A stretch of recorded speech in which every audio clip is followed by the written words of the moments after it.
"You miserable son of a, I gave you my heart. I gave you my soul. I gave you everything, and you threw me away like garbage." It sounded like something written for television. Raw, emotional, explosive. But the real drama wasn't happening on screen. It was happening behind it. For years, millions of fans watched one of television's biggest sitcoms without knowing that a silent war was unfolding behind the laughter. A war driven by ego, addiction, betrayal, and revenge. And when it finally ended, it didn't end quietly. It ended with a falling piano. This is the story of how the most successful sitcom empire of its time collapsed under the weight of its own star, and why the ending was far more personal than anyone realized. The story begins long before the controversy, before the headlines, before the meltdown. It begins in 2002, inside a bar in Los Angeles. A television creator sat listening to a friend talk about his life, divorced, struggling, raising a child while living with his wildly irresponsible brother. It was chaotic, frustrating, and unexpectedly funny. That conversation sparked an idea. What if you took two completely opposite brothers, one responsible, one reckless, and forced them to live together? The concept was simple, but powerful. One was uptight and cautious. The other was carefree, selfish, and completely unfiltered. Between them stood a child watching and learning from both. It was a perfect formula for comedy, but getting it on air was anything but easy. Network executives weren't convinced. The show was expensive, risky, unpredictable. At one point, it nearly died before the first episode was even filmed. The creator made a desperate decision. He cut his own salary just to keep the show alive. It was a gamble that would change television history. Because when the show finally premiered in September 2003, something unexpected happened. People loved it. Despite mixed reviews from critics, audiences couldn't get enough. Viewers connected with the characters, especially the charming, irresponsible bachelor at the center of it all, Charlie Harper. He was funny, selfish, flawed, and strangely relatable. He drank too much, avoided responsibility, and lived exactly the kind of reckless life most people secretly fantasized about. But what made the character truly magnetic wasn't just the writing. It was the man playing him. Charlie Sheen wasn't acting. He was amplifying parts of himself.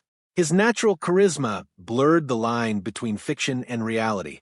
Audiences couldn't tell where Charlie Harper ended and Charlie Sheen began. That authenticity turned the show into a phenomenon. By its third season, it was dominating television. Millions tuned in every week. Advertisers paid enormous sums just to be part of it. And Charlie Sheen became the most valuable man in television. With success came power. And with power came leverage. By 2010, Sheen was already earning nearly $1 million per episode. But he wanted more. Much more. He demanded $2 million per episode. It was an outrageous number. Unheard of. But the network faced an impossible choice. The show's success depended on him. Without him, the empire would collapse. So, they gave him what he wanted. Charlie Sheen became the highest-paid actor in television history. He had everything: money, fame, and complete creative influence. But behind the scenes, cracks were already forming. His behavior became unpredictable. He showed up late, sometimes intoxicated, sometimes unable to perform. Scripts were rewritten at the last minute just to accommodate him. Tension grew between Sheen and the show's creator. Their relationship slowly deteriorated, transforming from partnership into rivalry. At first, the network tolerated it. The ratings were too valuable to risk losing him. But then everything changed. In late 2010, Sheen's personal life began spiraling out of control.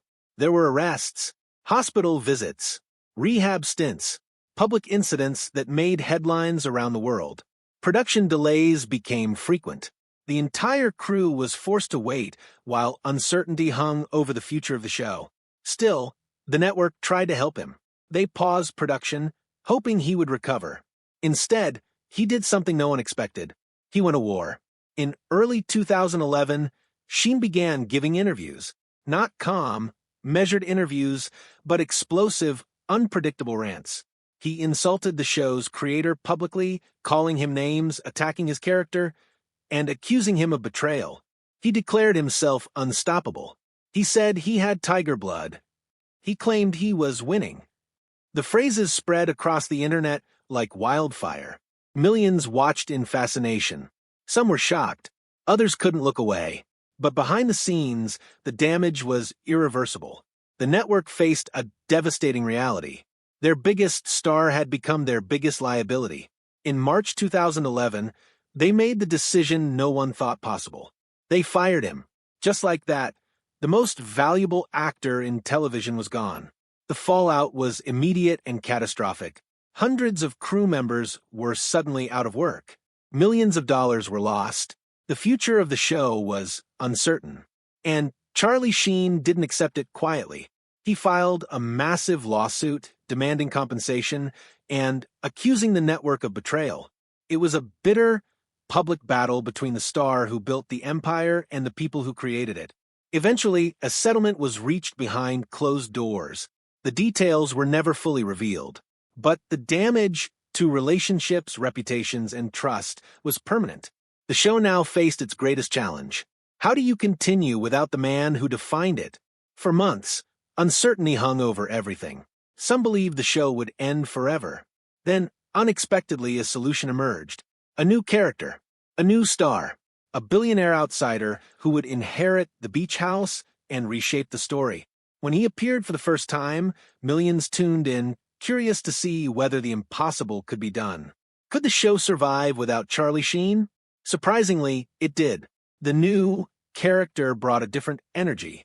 Less reckless, more vulnerable, still wealthy, still flawed, but human in a different way. The show reinvented itself, but the shadow of Charlie Harper never disappeared. His absence lingered over every episode, and as the years passed, fans wondered if he would ever return. Meanwhile, another unexpected controversy emerged. Angus T. Jones, the young actor who played Jake, had grown up on the show. It had made him rich and famous. But as he got older, his feelings changed. He underwent a personal transformation, embracing new religious beliefs. Then, suddenly, he publicly criticized the show that had defined his life. He called it filth. He told fans to stop watching it. The statement shocked everyone. It wasn't just criticism. It was rejection. The actor who had grown up on screen was walking away, not just physically but morally. His departure marked the end of another era. The show continued, but it was no longer the same empire it once was. Eventually, after more than a decade, the decision was made. It was time to end it, but the creators had one final surprise waiting. The final episode was surrounded by secrecy. Rumors spread that Charlie Harper might return. Fans hoped for closure. They waited for redemption. Instead, they got something else entirely. In the final moments, a man approached the beach house. His face wasn't shown clearly, but everything about him suggested one thing.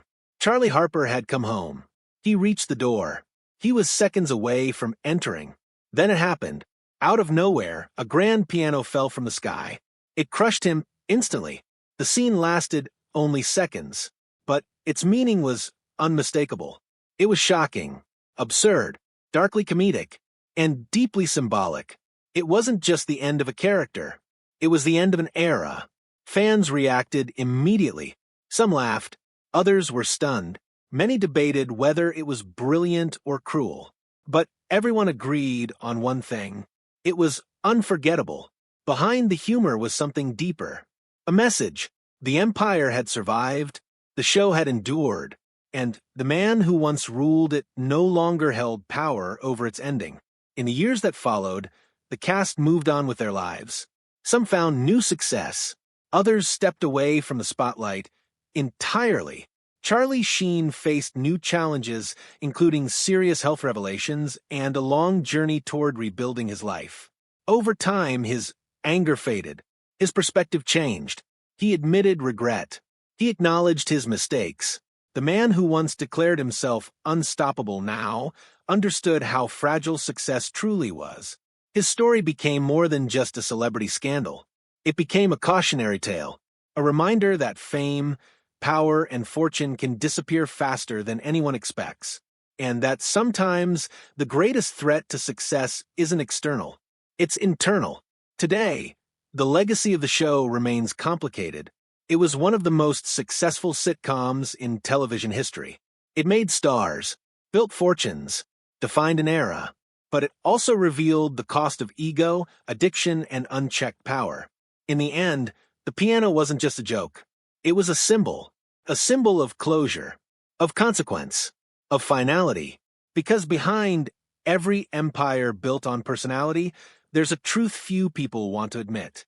No matter how powerful someone becomes, the show always goes on without them.